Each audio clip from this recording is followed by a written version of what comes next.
rubios rizos pegados a tu frente humedecida. He entrado solo a tu cuarto. Hace unos minutos, mientras leía mi diario en la biblioteca, sentí una ola de remordimiento que me ahogaba. Culpable, vine. Junto a tu cama. Esto es lo que pensaba, hijo, me enojé contigo. Te regañé cuando te vestías para ir a la escuela, porque apenas te mojaste la cara con una toalla. Te regañé porque no te limpiaste los zapatos.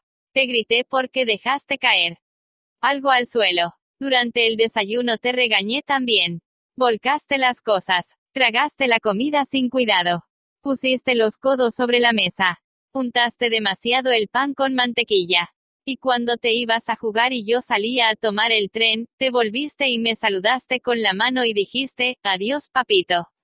Y yo fruncí el entrecejo y te respondí, ten erguidos los hombros. Al caer la tarde todo empezó de nuevo. Al acercarme a casa te vi, de rodillas, jugando en la calle.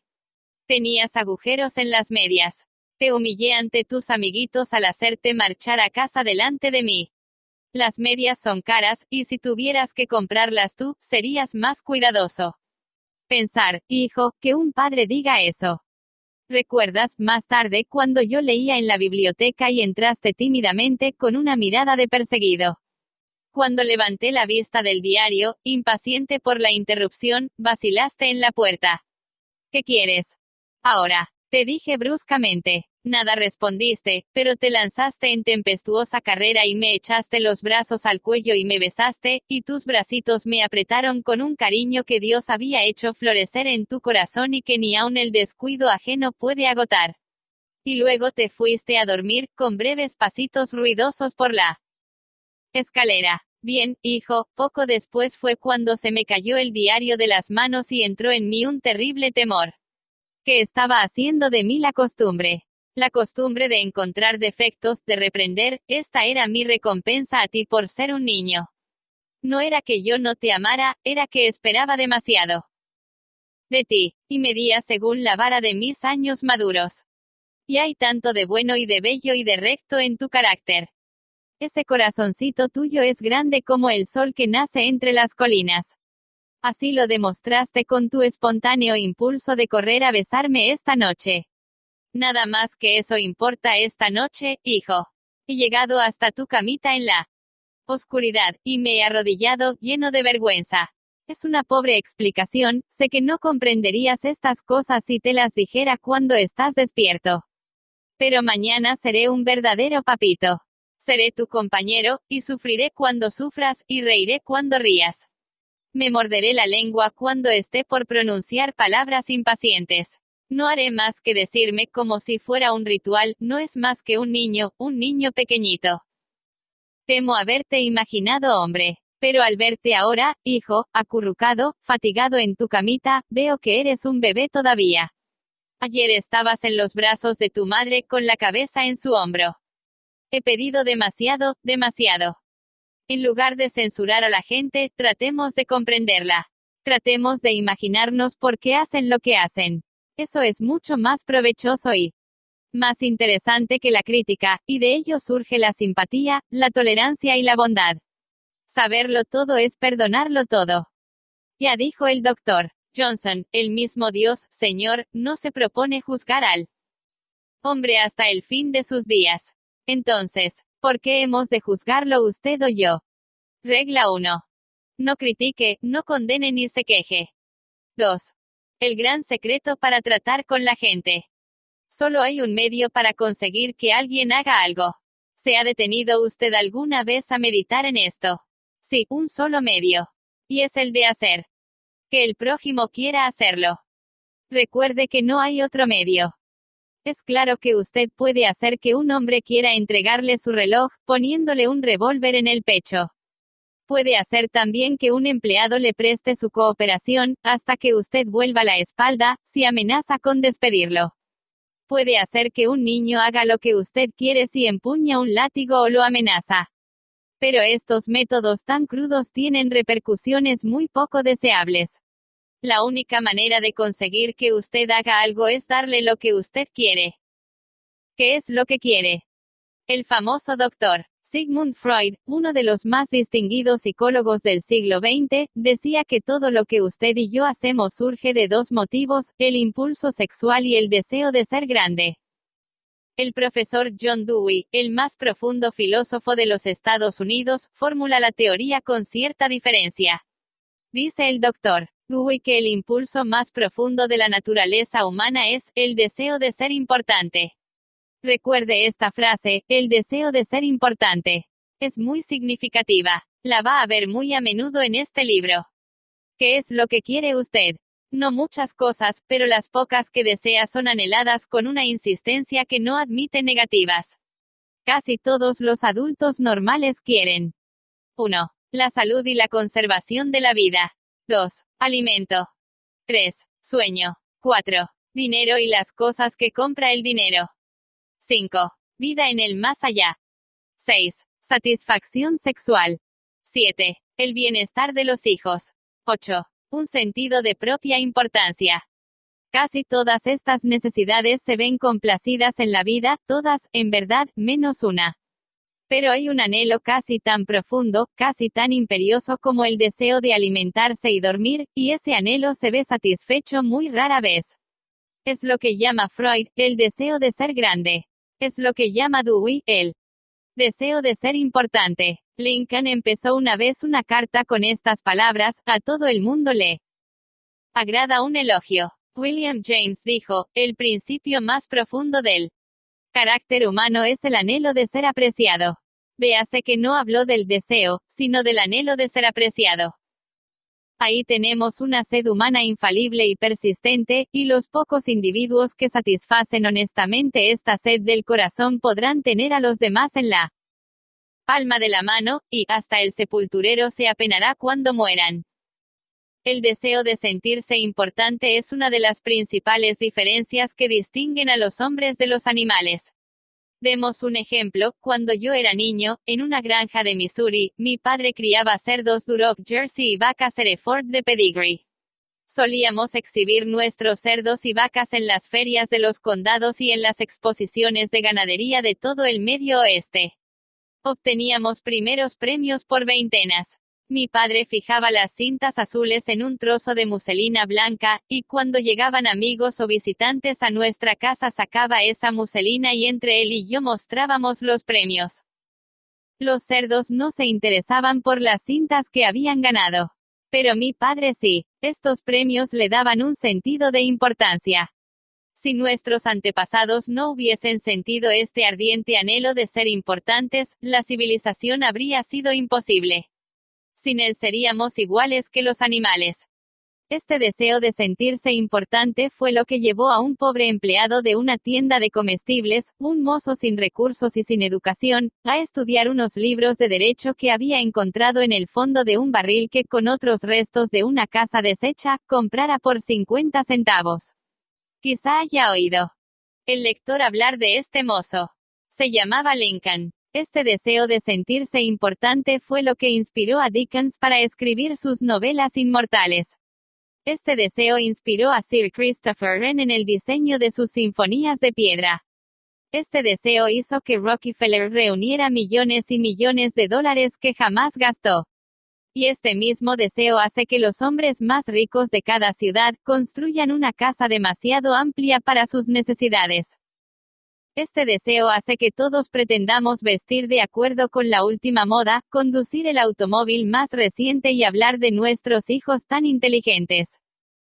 Este mismo deseo es lo que lleva a muchos jóvenes a ser pistoleros y bandoleros.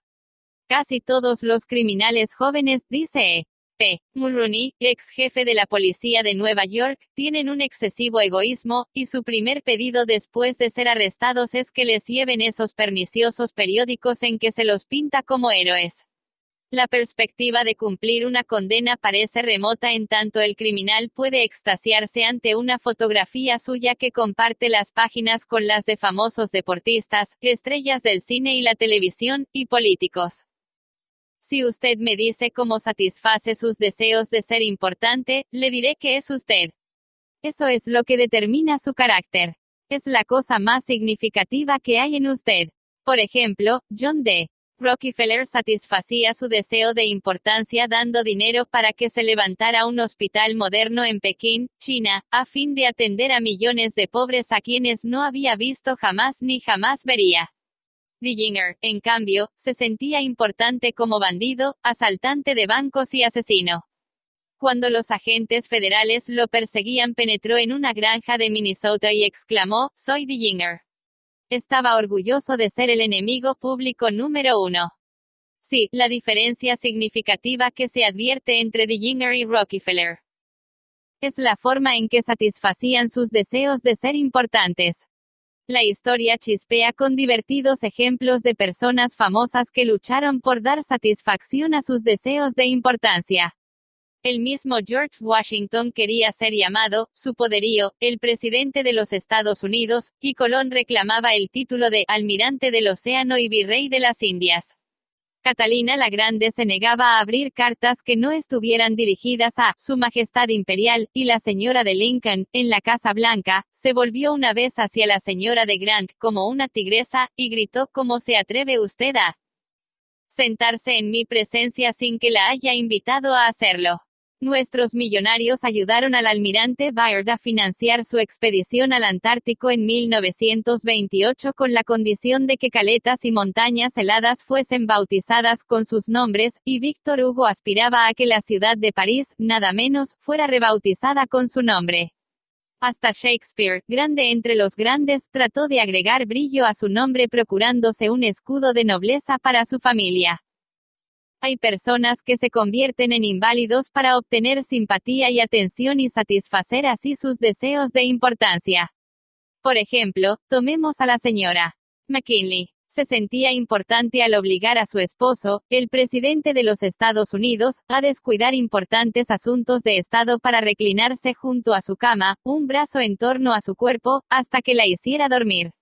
Alimentaba su deseo de ser atendida insistiendo en que el presidente permaneciera con ella mientras se hacía arreglar los dientes, y una vez provocó una tormentosa escena cuando McKinley tuvo que dejarla sola con el dentista para acudir a una cita con John I., su secretario de Estado.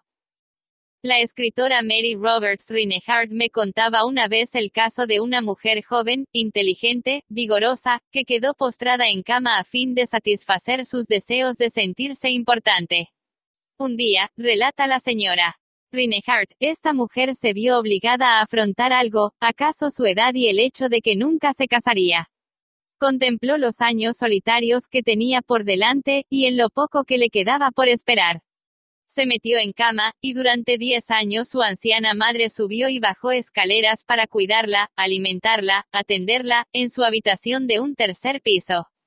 Por fin un día la madre, fatigada de tanto que hacer, enfermó y a poco murió. Durante unas semanas languideció la inválida, después se levantó, se vistió y volvió a vivir. Algunas autoridades declaran que ciertas personas pueden llegar a la demencia a fin de encontrar, en sus sueños, el sentido de importancia que les ha sido negado en el áspero mundo de la realidad. Hay en los hospitales de los Estados Unidos más enfermos mentales que de todas las otras enfermedades juntas. ¿Cuáles son las causas de la demencia? Nadie puede responder a una pregunta tan general, pero sabemos que ciertas enfermedades, como la sífilis, quebrantan y destruyen las células del cerebro, y producen la demencia como resultado. En rigor de verdad, aproximadamente la mitad de todas las enfermedades mentales puede atribuirse a causas físicas como son las lesiones cerebrales, alcohol, toxinas. Pero la otra mitad, y esto es lo terrible, la otra mitad de la gente que pierde la cordura no sufre al parecer ninguna lesión en las células cerebrales. En las autopsias, cuando se estudian sus tejidos cerebrales con los más poderosos microscopios, se los encuentra tan sanos como los de un cerebro normal. ¿Por qué enloquecen estas personas? Yo hice recientemente esta pregunta al médico jefe de uno de nuestros más importantes hospicios. Este médico, que ha recibido los más altos honores y las recompensas más codiciadas por sus conocimientos sobre la demencia, me confió francamente que no sabe por qué enloquece la gente. Nadie lo sabe de seguro. Pero me dijo que muchas personas que enloquecen encuentran en la demencia ese sentido de su importancia que no pudieron obtener en el mundo de la realidad. Después me narró lo siguiente. Tengo una paciente cuyo casamiento resultó una tragedia. Deseaba amor, satisfacción sexual, hijos y prestigio social, pero la vida destrozó todas sus esperanzas. Su esposo no la amaba. Hasta se negaba a comer con ella, y la obligaba a servirle las comidas en su cuarto, en el primer piso. No tenía hijos ni importancia social. Enloqueció, y, en su imaginación, se divorció y recuperó su nombre de soltera. Ahora cree que se ha casado con un aristócrata inglés, e insiste en que se llama Lady Smith. Y en cuanto a los hijos, se imagina que todas las noches da a luz a uno. Cada vez que la visito me dice, doctor, anoche tuve un bebé. La vida hizo naufragar todas las naves de sus sueños en los escollos de la realidad, pero en las islas fantásticas, llenas de sol, de la demencia, todas esas naves llegan ahora a puerto con las velas desplegadas.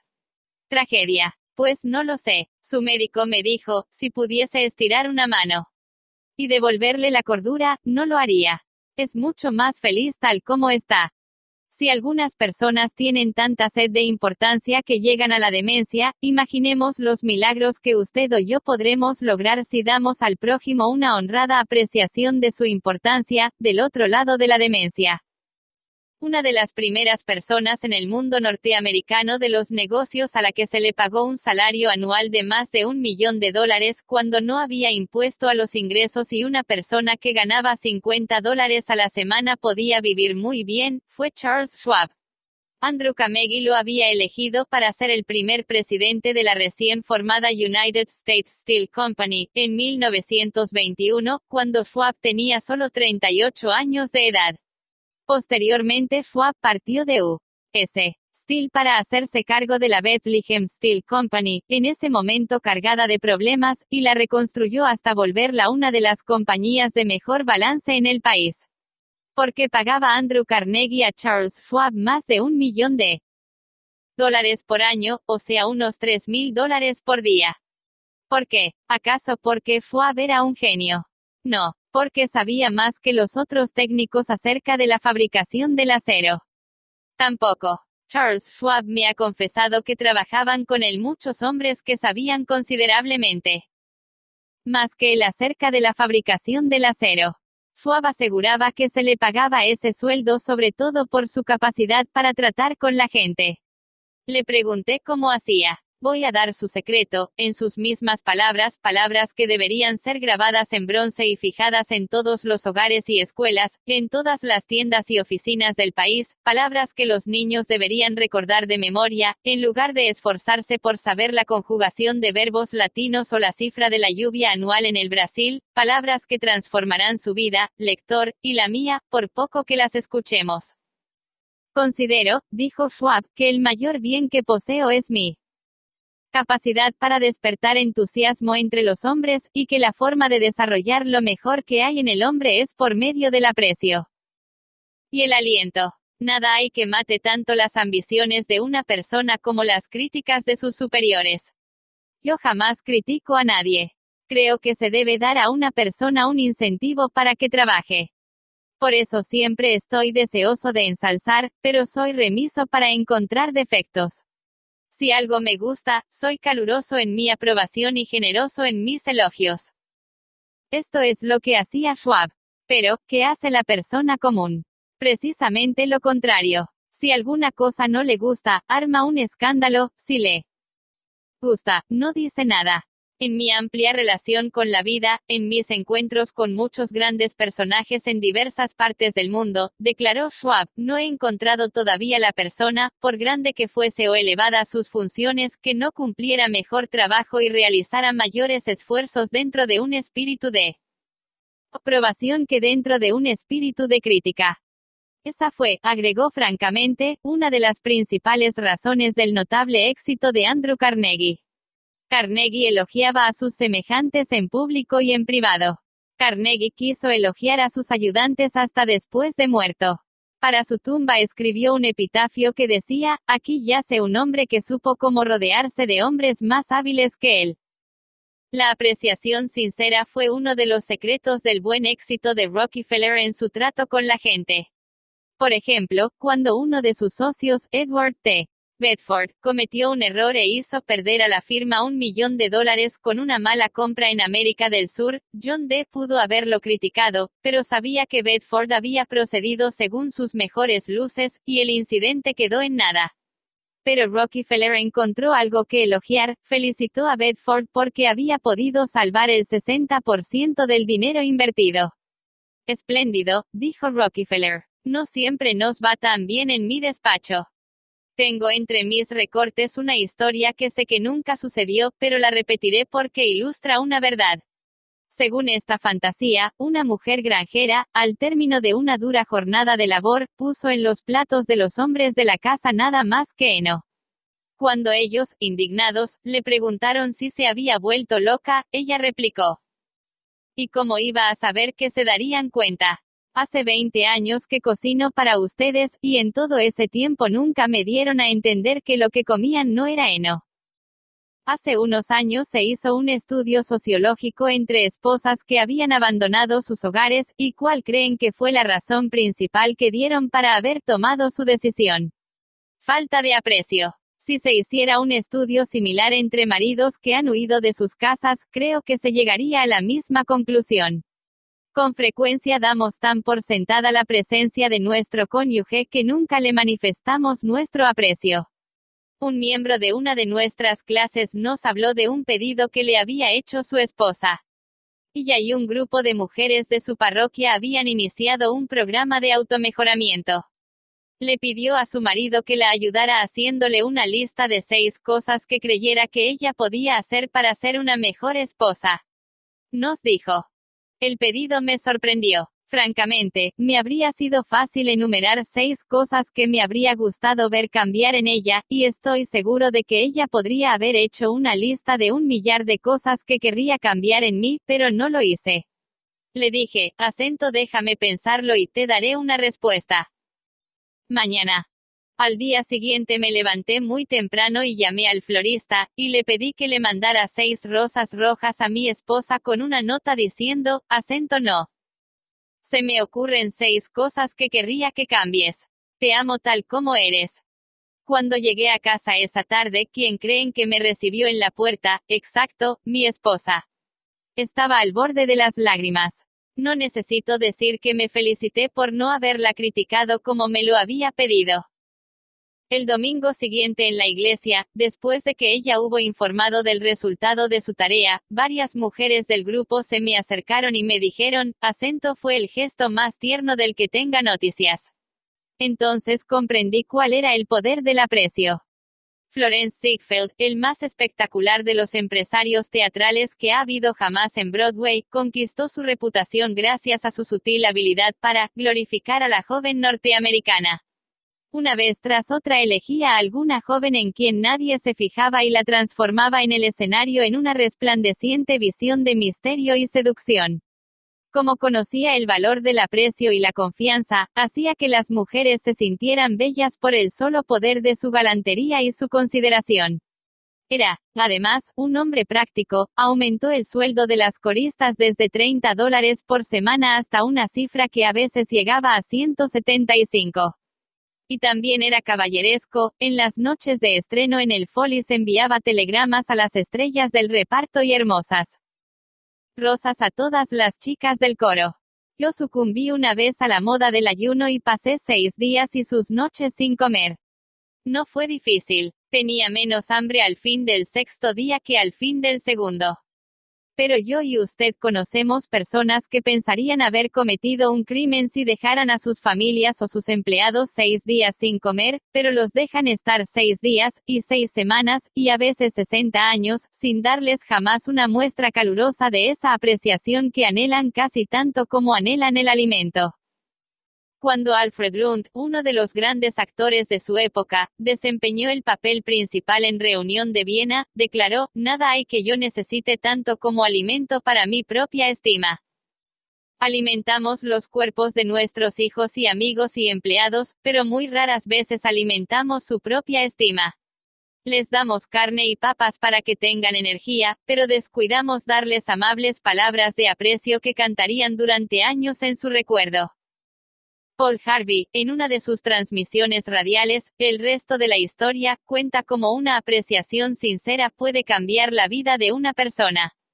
Contó que años atrás un maestro de Detroit le pidió a Stevie Morris que lo ayudara a encontrar un ratoncito que se había escapado en el aula de clases. El maestro apreciaba el hecho de que la naturaleza le había dado a Stevie algo que ningún otro alumno tenía. La naturaleza le había dado a Stevie un notable par de oídos para compensar la ceguera de sus ojos. Pero esta fue la primera ocasión en que Stevie sintió que se apreciaba la fineza de su oído. Ahora, años después, dice que ese acto de aprecio fue el comienzo de una nueva vida.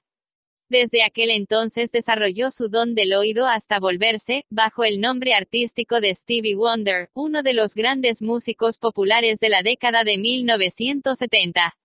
1. Algunos lectores están diciendo ahora mismo, al leer estas líneas, cosas viejas. Elogios. Adulación. Ya he hecho la prueba. No da resultado, al menos con personas inteligentes. Es claro que la adulación no da resultados con la gente que discierne. Es algo hueco, egoísta y poco sincero. Su empleo debe conducir al fracaso, y así ocurre generalmente.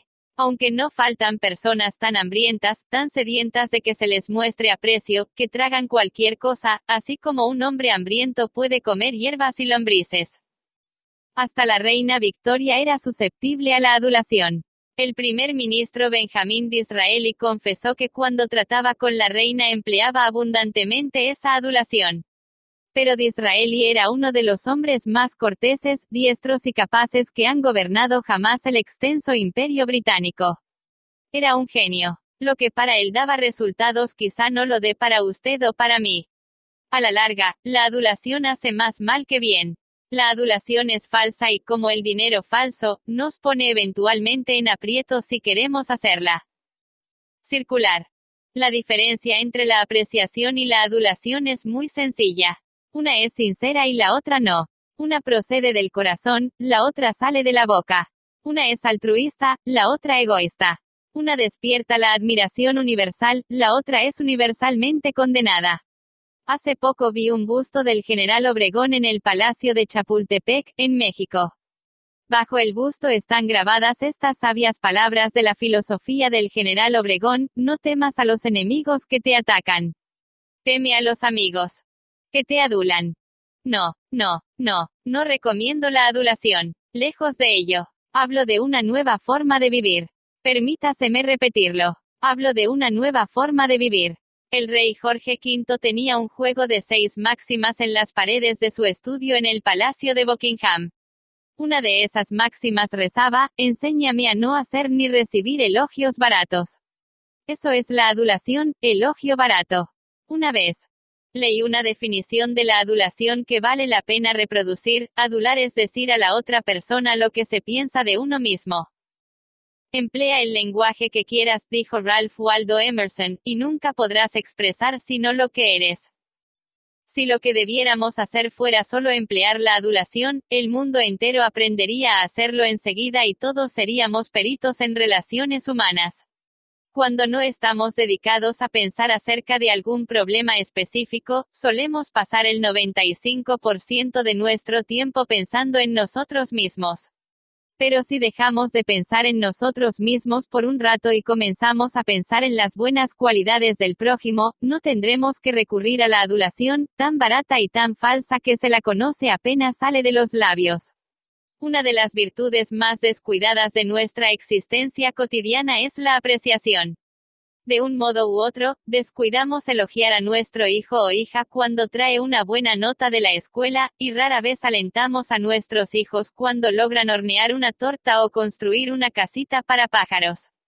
Nada les agrada más a los niños que esta especie de interés y aprobación de sus padres. La próxima vez que usted disfrute de una buena cena en su club, mándele sus felicitaciones al chef, y cuando un vendedor fatigado le muestre una cortesía inusual, no deje de agradecerla.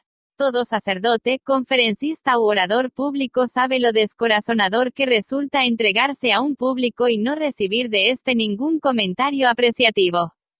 Y lo que se aplica a profesionales se aplica doblemente a obreros en oficinas, negocios y talleres, y entre nuestras familias y amigos.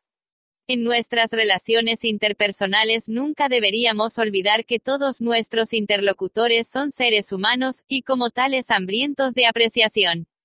Es la ternura legal que disfrutan todas las almas. Trate de dejar un rastro de pequeñas chispas de gratitud en sus jornadas. Le sorprenderá ver cómo encienden pequeñas llamas de amistad que vuelven a brillar en su próxima visita. Pamela Donham, de New Fairfield, Connecticut, tenía entre las responsabilidades de su empleo la supervisión de un peón de limpieza que estaba haciendo un trabajo muy deficiente. Los otros empleados se burlaban de este joven, y descuidaban especialmente la limpieza de las instalaciones para demostrar que mal hacía su trabajo. Las cosas habían llegado a un punto en que había empezado a perderse tiempo productivo. Pamela probó varios modos de motivar a esta persona, sin éxito. Notó que en una ocasión hizo especialmente bien su trabajo. Entonces lo elogió en presencia de otra gente. A partir de ahí el trabajo empezó a mejorar, y muy pronto el joven cumplía eficientemente con sus tareas. Hoy día hace un excelente trabajo, y recibe el aprecio y reconocimiento que merece.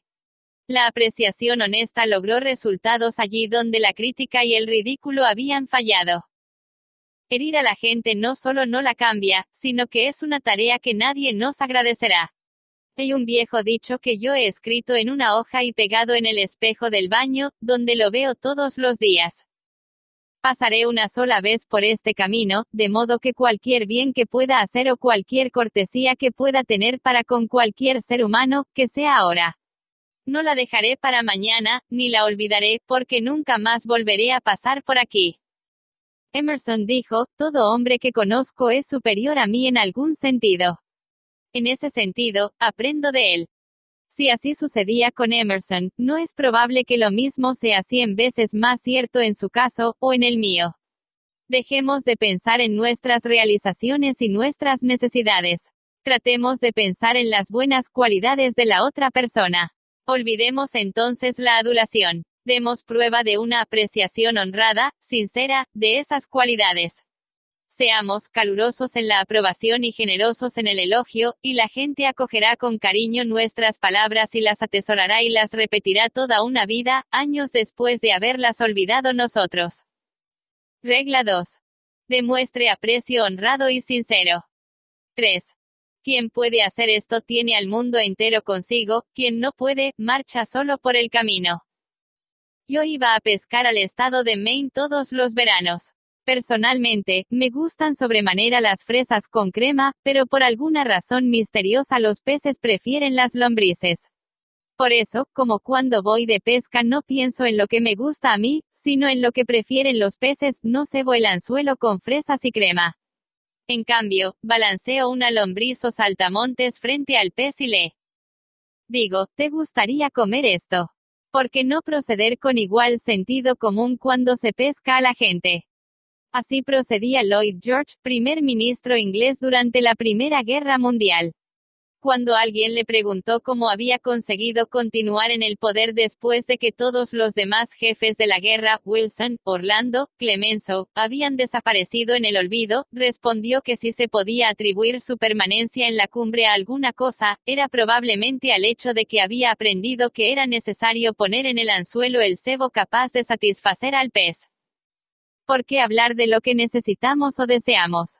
Eso es infantil, absurdo. Claro está que a usted le interesa lo que necesita o desea. Eso le interesa eternamente. Pero a nadie más le interesa. Los demás son como usted o como yo, les interesa lo que ellos desean o necesitan. De modo que el único medio de que disponemos para influir sobre el prójimo es hablar acerca de lo que él quiere, y demostrarle cómo conseguirlo. Recuerde esa frase mañana, cuando trate de lograr que alguien haga algo. Si, por ejemplo, no quiere que su hijo fume, no le predique, y no hable de lo que usted quiere, muéstrele, en cambio, que los cigarrillos pueden impedirle formar parte del equipo deportivo del colegio, o ganar la carrera de 100 metros. Es bueno recordar esto, ya sea que se trate con niños o con terneros o con monos. Por ejemplo, Ralph Waldo Emerson y su hijo trataron un día de meter un ternero en el establo. Pero cometieron el error común de pensar solamente en lo que querían ellos. Emerson empujaba y su hijo tironeaba. Pero el ternero hacía como ellos, pensaba solamente en lo que quería, atiesó las patas, y se negó empecinadamente a salir del prado. Una criada irlandesa vio la dificultad en que estaban sus amos. No era capaz de escribir ensayos ni libros, pero, al menos en esta ocasión, mostró más sentido común que Emerson. Pensó en lo que quería el ternero, puso un dedo maternal en la boca del ternero y lo dejó que chupara y chupara mientras lo conducía lentamente al establo. Todos los actos que ha realizado usted desde que nació se deben a que quería algo. Y aquella vez que entregó una donación a la Cruz Roja. No es una excepción a la regla. Hizo esa donación a la Cruz Roja porque quería prestar ayuda, porque quería realizar un acto hermoso, altruista, divino. Por cuanto lo has hecho para uno de los menores de mi rebaño, lo has hecho para mí. Si no hubiera querido usted alentar ese sentimiento más de lo que quería guardar el dinero, no habría hecho la contribución. Es claro que puede haberla efectuado porque le avergonzaba negarse o porque un cliente le pidió que la hiciera. Pero lo cierto es que la hizo porque quería algo. El profesor Henry A. Overstreet, en su ilustrativo libro Influenciando el comportamiento humano, dice: la acción surge de lo que deseamos fundamentalmente. Y el mejor consejo que puede darse a los que pretenden ser persuasivos, ya sea en los negocios, en el hogar, en la escuela o en la política es primero, despertar en la otra persona un franco deseo. Quien puede hacerlo tiene al mundo entero consigo. Quien no puede, marcha solo por el camino. Andrew Carnegie, el pequeñuelo escocés empobrecido que comenzó a trabajar con una paga de 2 centavos por hora y finalmente donó $365 millones, aprendió en sus primeros años que el único medio de influir sobre la gente es hablar acerca de lo que el otro quiere. Fue a la escuela durante 4 años solamente, y sin embargo aprendió a tratar con los demás.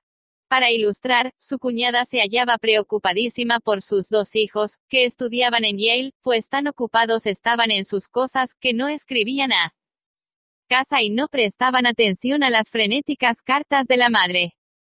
Carnegie ofreció apostar $100 a que conseguiría una respuesta a vuelta de correo, sin pedirla siquiera.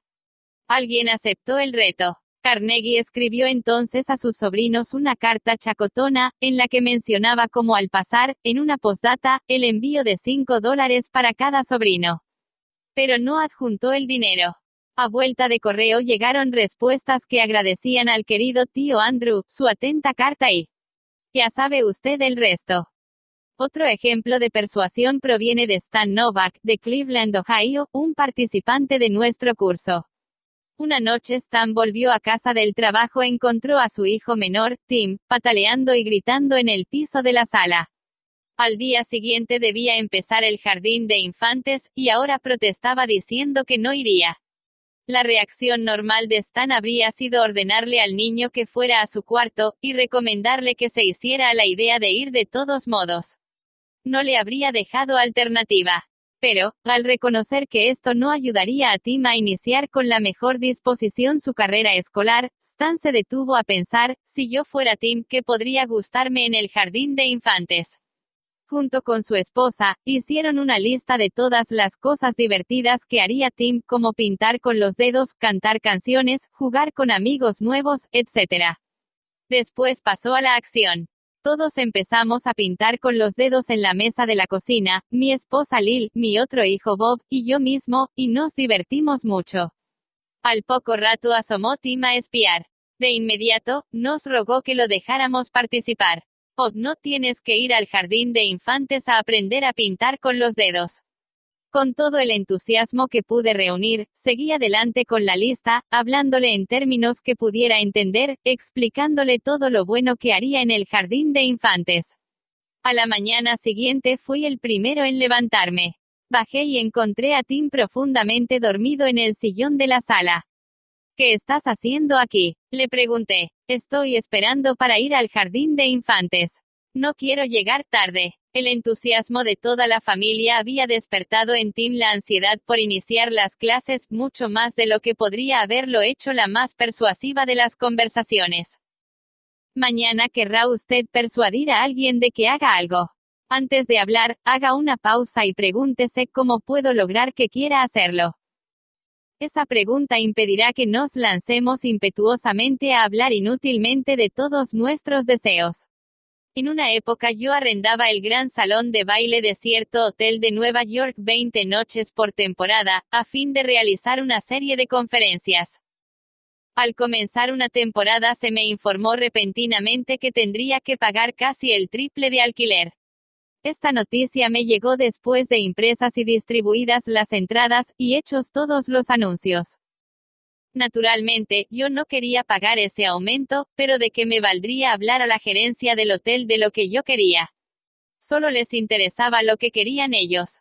Un par de días más tarde fui a ver al gerente.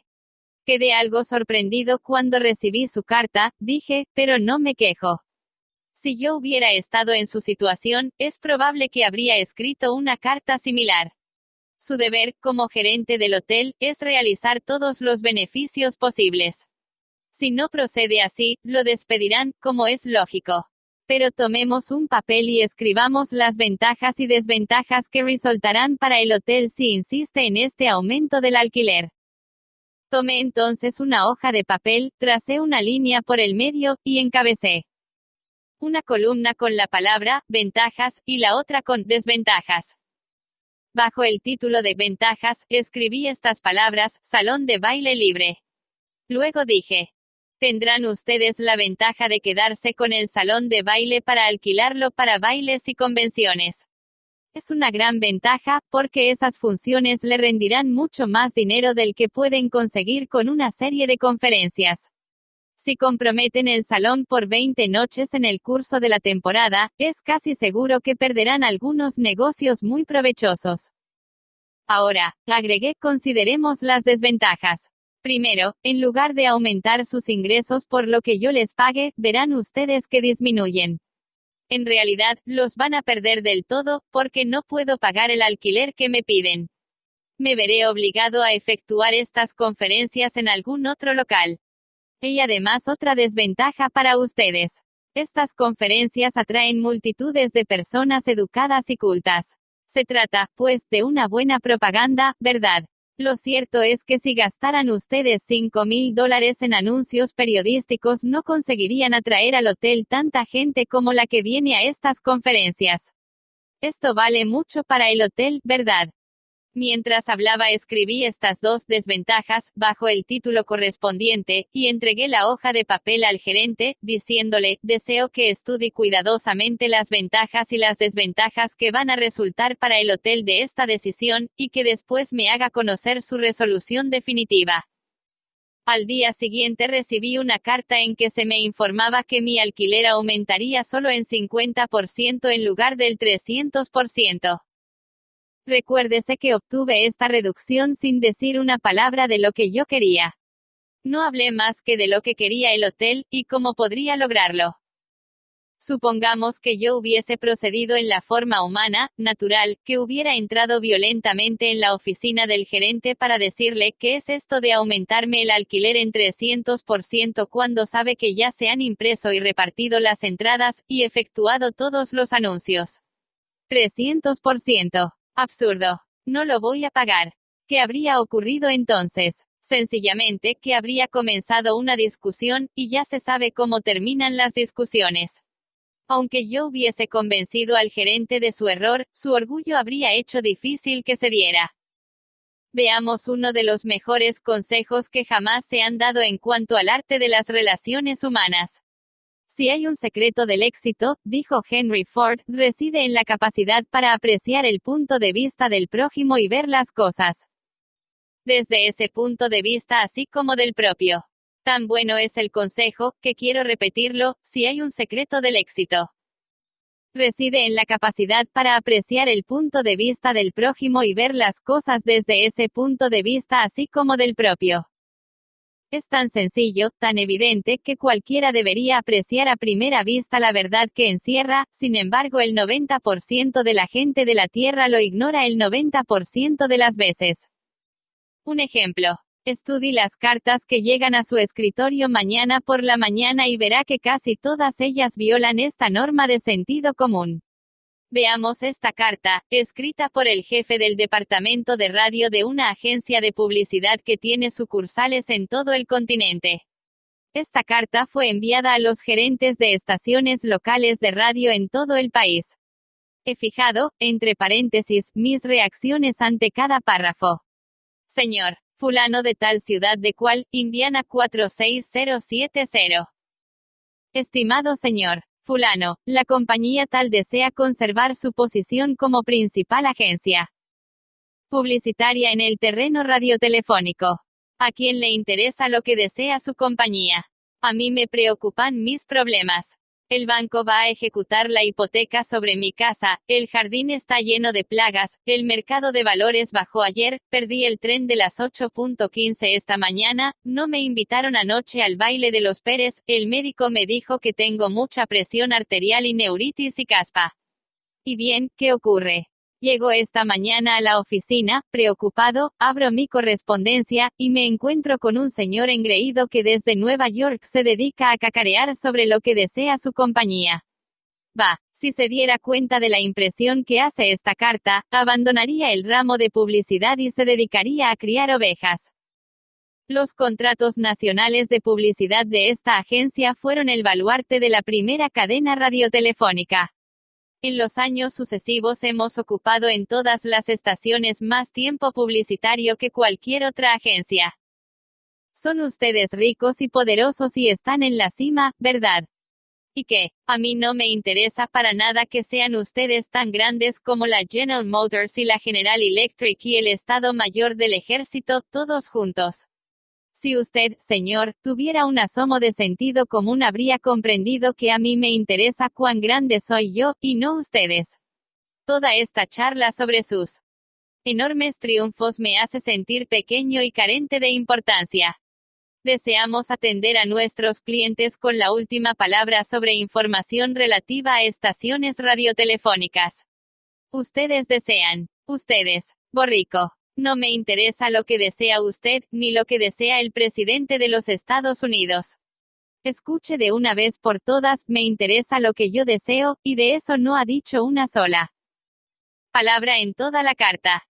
Se servirá usted, por lo tanto, poner a la compañía tal en su lista de preferencia para el envío de informaciones semanales sobre su estación, todos los detalles que pueden resultar útiles para una agencia de nuestro carácter. Lista de preferencia. ¡Qué desfachatez! Me hace sentir insignificante con toda esa referencia a su grandeza, y luego me pide que ponga a la compañía en la lista de preferencia, sin emplear siquiera una cortesía al pedirlo. Una pronta contestación de esta carta, con los últimos datos de esa estación, será mutuamente beneficiosa. Estúpido. Me envía usted una circular barata, una copia mimeografiada que se reparte por el país entero como las hojas de otoño, y tiene la osadía de pedirme, cuando estoy preocupado por la hipoteca y el jardín y mi presión, que me siente a dictar una nota personal en respuesta a su circular mimeografiada, y que la responda pronto. ¿Qué es eso de pronto? ¿No sabe usted que yo estoy tan ocupado como usted, o al menos me gusta pensar que lo estoy? Y ya que estamos en esto, ¿quién le dio derecho a impartirme órdenes? Dice usted que será mutuamente beneficiosa. Al fin empieza usted a ver mi punto de vista. Pero, de todos modos, no me explica cómo puede ser beneficioso para mí. Su seguro servidor, J. Sutano, gerente del departamento de radio. P.D. La copia inclusa del diario de cuál será de interés para usted y quizá quiera transmitirla por su estación. Finalmente, allí a lo último, en una postdata, menciona usted algo que puede ayudarme a resolver uno de mis problemas. ¿Por qué no empezó su carta por allí? Pero es inútil. Un hombre dedicado a publicidad culpable de perpetrar tantas tonterías como me ha enviado usted, debe de padecer algo en la médula oblongada. Usted no necesita una carta con nuestras últimas novedades. Lo que necesita usted es 1 litro de yodo en la glándula tiroides. Pero si un hombre que dedica su vida a la publicidad, y que se hace pasar por perito en el arte de influir sobre el público para que compre, si un hombre así escribe una carta de este tipo, ¿qué podemos esperar del carnicero o el panadero? Aquí hay otra carta, escrita por el superintendente de una gran estación ferroviaria de cargas a un estudiante de este curso, señor Edward Vermeulen. ¿Qué efecto tuvo esta carta en el hombre a quien fue dirigida? Leámosla y después lo diré. A. Seregas Sons, Inc., 28 Front Street, Brooklyn, N. Y. 11201. Atención, señor Edward Vermeulen. Muy señores nuestros. Las operaciones en nuestra estación receptora de fletes para afuera son dificultosas porque una amplia proporción del movimiento total se nos entrega muy avanzada la tarde. Eso tiene por resultado congestiones, trabajo extraordinario para nuestro personal, retraso de los camiones y, en algunos casos, retraso del despacho de las consignaciones. El 10 de noviembre recibimos de esa compañía un lote de 510 piezas, que llegó aquí a las 16:20. Solicitamos su cooperación para impedir los efectos indeseables que surgen de la recepción tardía de consignaciones.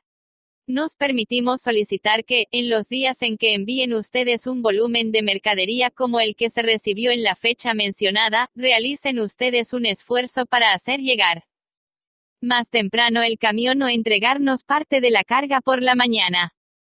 Ustedes obtendrían de tal cooperación la ventaja de una descarga más rápida de sus camiones, y la seguridad de que sus consignaciones serían despachadas en el día de su entrega en la estación. Su seguro servidor, J. B. Superintendente. Después de leer esta carta, el señor Vermeulen, gerente de ventas de la casa A. Seregas Sons, Inc., me la envió con el siguiente comentario. Esta carta tuvo el efecto contrario del que se deseaba. La carta comienza describiendo las dificultades de la estación, que, en general, no nos interesan.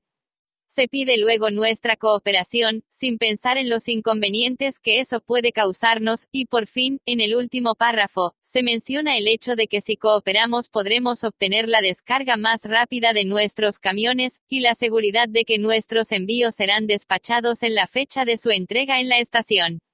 En otras palabras, lo que más nos interesa es lo mencionado al final, y el efecto total de la carta es el de despertar un espíritu de antagonismo, más que de cooperación.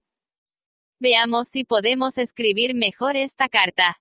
No perdamos tiempo hablando de nuestros problemas.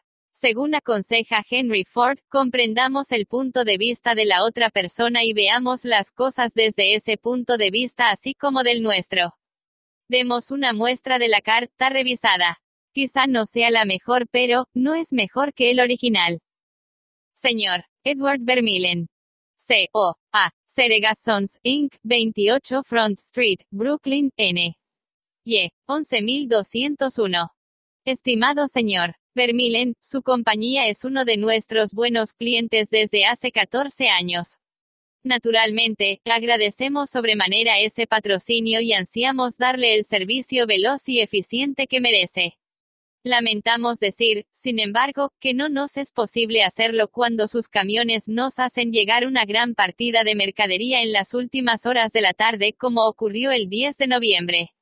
Sucede así porque muchos otros clientes hacen también sus entregas en las últimas horas de la tarde y, naturalmente, esto produce una congestión.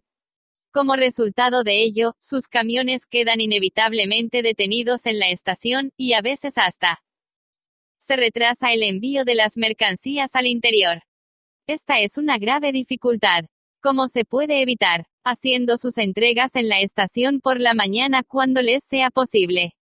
Eso facilitará el movimiento de sus camiones, sus envíos obtendrán inmediata atención, y nuestro personal podrá retirarse temprano a gozar una comida con los deliciosos productos que ustedes fabrican. Cualquiera sea el momento en que lleguen sus envíos, haremos siempre todo lo posible por servirles con rapidez. Sé que usted está muy ocupado. Sírvase no molestarse en contestar esta nota. Lo saluda Ad. J. B. Superintendente. Barbara Anderson, empleada de un banco en Nueva York, deseaba mudarse a Phoenix, Arizona, en busca de mejor clima para la salud delicada de su hijo. Usando los principios que había aprendido en nuestro curso, escribió la siguiente carta a 12 bancos de Phoenix. Estimado señor, mis 10 años de experiencia bancaria podrían resultar de interés para un banco en crecimiento como el suyo. En distintos puestos de la operatoria bancaria con la Bankers Trust Company de Nueva York, hasta llegar a mi puesto actual de gerente de área, he adquirido conocimiento de todas las fases del mundo bancario, incluyendo relaciones entre depositantes, créditos, préstamos y administración interna. En mayo me trasladaré a Phoenix, y estoy segura de que si se me da la oportunidad podré contribuir al crecimiento de su institución. Llegaré a esa ciudad el 3 de abril, y le agradeceré que me permita mostrarle cómo puedo ayudar a su banco a alcanzar sus objetivos. Sinceramente, Barbara L. Anderson. ¿Recibió alguna respuesta a esta carta la señora Anderson? 11 de los 12 bancos la invitaron a presentarse para una entrevista, y posteriormente tuvo para elegir entre diversas ofertas de empleo. ¿Por qué? Porque la señora Anderson no les comunicó lo que ella quería, les escribió exclusivamente sobre cómo podía serles de utilidad a ellos, se concentró en los deseos de los bancos, no en los suyos. Miles de vendedores recorren hoy las calles, cansados, decepcionados, sin buena paga. ¿Por qué? Porque solo piensan en lo que ellos quieren. No comprenden que ni usted ni yo queremos comprar nada. Si quisiéramos, saldríamos a comprarlo. Pero a usted y a mí nos interesa siempre resolver nuestros problemas. Y si un vendedor puede demostrarnos que sus servicios o sus productos nos ayudarán a resolver nuestros problemas, no tendrá que esforzarse por vendernos nada. Ya lo compraremos nosotros. Y un cliente desea creer que él es quien compra, no que hay quien le vende. Sin embargo, muchos hombres se pasan la vida como corredores de venta sin ver las cosas desde el punto de vista del cliente. Por ejemplo, yo viví durante muchos años en Forest Hills, pequeña comunidad de casas particulares en el centro del distrito de Nueva York. Un día, cuando iba deprisa hacia la estación, me encontré casualmente con un vendedor de terrenos que durante muchos años había comprado y vendido propiedades en Long Island. Conocía muy bien Forest Hills, y sabiéndolo le pregunté apresuradamente si mi casa estaba construida con vigas de metal. Me dijo que no lo sabía, y agregó algo que yo sabía ya que podía averiguarlo telefoneando a la asociación Forest Hills Gardens. A la mañana siguiente recibí una carta de él. Me daba la información que yo quería. La podía haber conseguido en un minuto, mediante un llamado telefónico. Pero no lo hizo. Me decía otra vez cómo podía averiguarlo yo, y después me pedía que lo dejara encargarse de mi seguro. No le interesaba ayudarme, le interesaba ayudarse a sí mismo. J. Howard Lucas de Birmingham, Alabama, cuenta cómo manejaron una misma situación dos vendedores de la misma compañía. Hace varios años yo estaba en el equipo de administración de una pequeña compañía. Teníamos cerca las oficinas distritales de una gran compañía de seguros. Sus agentes tenían asignados territorios, y nuestra compañía estaba encomendada a 2 agentes, a los que llamaré Carl y John. Una mañana apareció Carl en nuestra oficina y mencionó, al pasar, que su compañía había introducido un nuevo seguro de vida para ejecutivos, y creía que podría interesarnos, por lo que volvería cuando tuviera más información al respecto. El mismo día nos vio John en la calle cuando volvíamos de almorzar, y gritó: Lucas, esperen, tengo una gran noticia para ustedes. Corrió hacia nosotros, y, muy excitado, nos habló de un nuevo seguro de vida que su compañía había puesto en actividad ese mismo día. Era el mismo que había mencionado Carl al pasar. Nos había reservado las primeras planillas que habían llegado. Nos hizo un esbozo del sistema y terminó diciendo: este seguro es algo tan novedoso, que mañana haré venir a alguien de la oficina central a que lo explique. Mientras tanto, llenemos y firmemos estas planillas, así él tendrá material más sólido para dar sus explicaciones. Su entusiasmo despertó en nosotros un anhelo ardiente de tener esos seguros, aun cuando carecíamos de los detalles. Cuando lo supimos, confirmaron la apreciación inicial de John, quien no solo nos vendió una póliza a cada uno, sino que posteriormente duplicó la cobertura. Carl podría haber hecho esas ventas, pero no hizo ningún esfuerzo por despertar en nosotros el deseo de comprar. El mundo está lleno de personas egoístas, aprovechadoras. De manera que los pocos individuos que sin egoísmo tratan de servir a los demás tienen enormes ventajas. No hay competencia contra ellos. Owen D. John dijo, el hombre que se puede poner en el lugar de los demás, que puede comprender el funcionamiento de la mente ajena, no tiene por qué preocuparse por el futuro.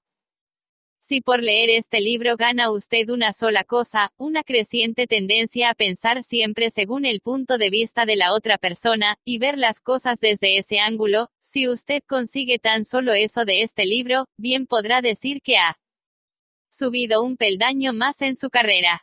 Ver desde el punto de vista de la otra persona, y despertar en esa persona un deseo ferviente de algo, no debe confundirse con manipular a esa persona de modo que haga algo en detrimento de sus propios intereses. Ambos partidos deben salir ganando en la negociación. En las cartas al señor Vermeulen, tanto el remitente como el receptor de la correspondencia ganaron al implementarse lo sugerido. Tanto el banco como la señora Anderson ganaron gracias a la carta de ella, porque el banco ganó una empleada valiosa, y la señora Anderson un buen empleo. Y en el ejemplo de la venta del seguro que hizo John al señor Lucas, ambos ganaron con la transacción.